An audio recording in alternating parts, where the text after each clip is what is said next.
لا تنسوا الإعجاب بالفيديو والاشتراك في القناة تشجيعا لنا لنستمر بنشر المزيد إن شاء الله. السلام عليكم ورحمة الله تعالى وبركاته. في بداية هذا الفيديو نرجو من كل متتبعي قناتنا الاشتراك في القناة وتفعيل زر الجرس ليصلكم كل جديدنا.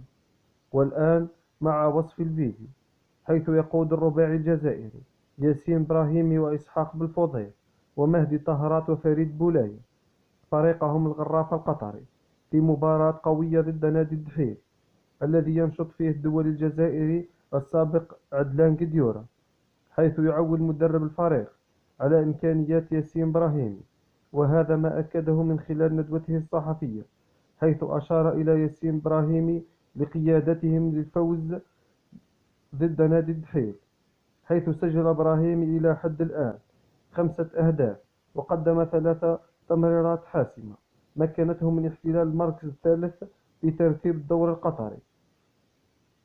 وستنقل على قنوات الكأس على الساعة 5:15 بتوقيت الجزائر وتونس والمغرب، وعلى الساعة 7:15 بتوقيت مكة وقطر.